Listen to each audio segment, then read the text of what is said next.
ಪ್ರಭು ಯೇಸುವಿನಲ್ಲಿ ಅನುಗ್ರಹಿತರಾದ ಪ್ರಿಯರೇ, ಒಂದೊಂದು ದಿನ ದೇವರ ವಾಕ್ಯವನ್ನು ಆಲಿಸಿ ಪ್ರಾರ್ಥನೆಯಿಂದ ಜೀವನವನ್ನು ನಾವು ಆರಂಭಿಸುವುದು.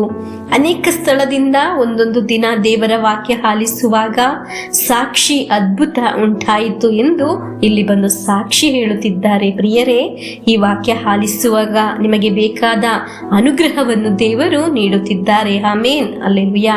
ಅದಾಗಿದೆ ನಾವು ವಿಶ್ವಾಸಿಸುವುದು. ಪ್ರಿಯರೇ, ಒಂದೊಂದು ಸಮಸ್ಯೆ ಬಂದಾಗಲೂ ಪ್ರತ್ಯೇಕವಾಗಿ ಏನೂ ಹೇಳಲಿಲ್ಲ, ದೇವರ ವಾಕ್ಯ ಮಾತ್ರ ಹೇಳಿರುವುದು. ವಾಕ್ಯದ ಅಭಿಷೇಕ ಅಲ್ಲಿ ಪ್ರಾರಂಭವಾಯಿತು. ವಾಕ್ಯವನ್ನು ಸಾರಿ ಶಿಷ್ಯರು ಹೋದಾಗ ಆ ವಾಕ್ಯವನ್ನು ದೇವರು ಅಭಿಷೇಕಿಸಿ ಅದ್ಭುತವನ್ನು ಮಾಡಿದರು. ದೇವರು ಅವರು ಸಾರಿದ ವಾಕ್ಯವನ್ನು ಅವರ ಜೊತೆ ನಡೆದು ಅದ್ಭುತವಾಗಿ ಮಾರ್ಪಡಿಸಿದರು. ಹಲ್ಲೆಲೂಯಾ. ನೀವು ಈ ವಾಕ್ಯವನ್ನು ಆಲಿಸುವಾಗ ಅದ್ಭುತಗಳು, ಸೂಚಕ ಕಾರ್ಯಗಳು ದೃಢಪಡಿಸುತ್ತಾರೆ.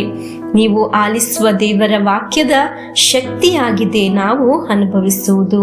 ನಾವು ಆಲಿಸುವ ದೇವರ ವಾಕ್ಯ ಸಂತೋಷವಾಗಲಿ, ಧೈರ್ಯವಾಗಲಿ, ನಿರೀಕ್ಷೆಯಾಗಲಿ, ನಿರೀಕ್ಷೆಯ ವಿಶ್ವಾಸದಿಂದ ದೇವರ ವಾಕ್ಯವನ್ನು ನಾವು ಆಲಿಸೋಣ.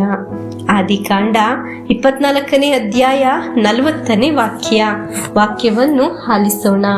ಅದಕ್ಕೆ ಅವರು, ಯಾವ ಸರ್ವೇಶ್ವರ ಸ್ವಾಮಿಗೆ ನಾನು ವಿಧೇಯನಾಗಿ ನಡೆದುಕೊಂಡೆನೋ ಅವರು ತಮ್ಮ ದೂತನನ್ನು ನಿನ್ನೊಂದಿಗೆ ಕಳಿಸುವರು.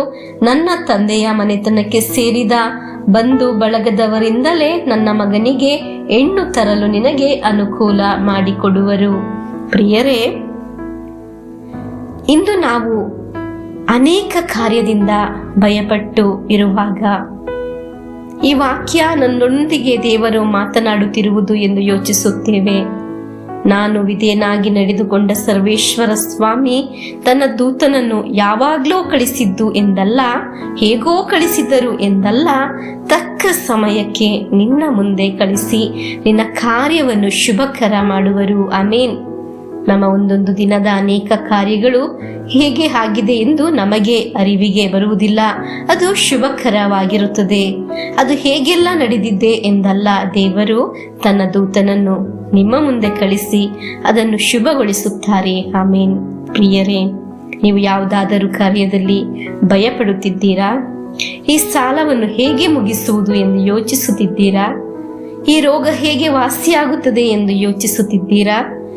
ನನ್ನ ಮಕ್ಕಳ ಭವಿಷ್ಯ, ಅವರ ಸ್ವಭಾವ ಹೀಗೆ ಇದೆಯಲ್ಲ ಎಂದು ಯೋಚಿಸುತ್ತಿದ್ದೀರಾ? ಒಂದು ಸ್ವಂತ ಮನೆಯೂ ಸಹ ನನಗೆ ಇಲ್ಲವಲ್ಲ ಎಂದು ನೀವು ಯೋಚಿಸುತ್ತಿದ್ದೀರಾ? ಈ ವಿಷಯಗಳಿಗಾಗಿ ಹೇಗೆ ಪರಿಹಾರ ಉಂಟಾಗುತ್ತದೆ? ಒಬ್ಬೊಬ್ಬರಿಗೆ ವಿಧ ವಿಧದ ಸಮಸ್ಯೆಗಳು. ಆದರೆ ದೇವರ ವಾಕ್ಯ ನಮ್ಮಲ್ಲಿ ನುಡಿಯುತ್ತಿದೆ, ಹೆದರಬೇಡ.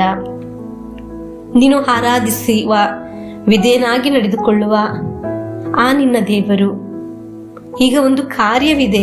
ದೇವರನ್ನು ನೀನು ಬಿಟ್ಟು ನಿಲ್ಲಬಾರದು, ಅವರನ್ನು ಆರಾಧಿಸಬೇಕು. ನಾನು ಆರಾಧಿಸುವ ನನ್ನ ದೇವರು, ಮರಣವನ್ನು ಸೋಲಿಸಿದ ನನ್ನ ಕರ್ತರು,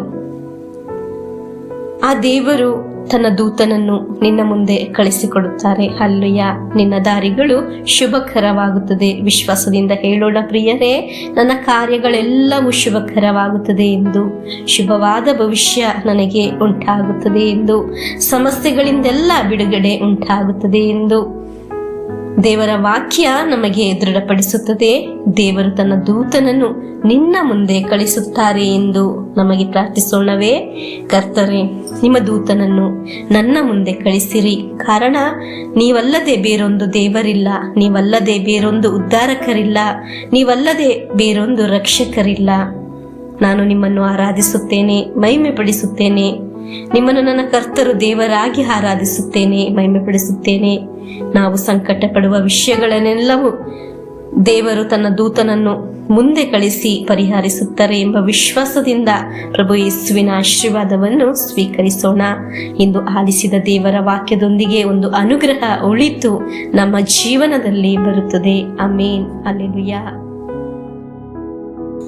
ನಮ್ಮ ಪ್ರಭು ಯೇಸುಕ್ರಿಸ್ತರ ವರಪ್ರಸಾದವು, ದೇವರ ಪ್ರೀತಿಯು, ಪವಿತ್ರಾತ್ಮರ ಅನ್ಯೋನ್ಯತೆಯು ನಮ್ಮೊಡನೆ ಇರಲಿ. ರೋಗಗಳಿಂದ, ಅಪಘಾತದಿಂದ, ದುರ್ಮರಣದಿಂದ, ಅಗಾಲಿದ ಮರಣದಿಂದ, ಅಸೂಯೆಯಿಂದ, ಮೋಸೆ ವಂದನೆಯಿಂದೆಲ್ಲ ದೇವರು ನಮ್ಮನ್ನು ಸಂರಕ್ಷಿಸಲಿ. ಹಾಲೆಲೂಯಾ. ಆಮೇನ್.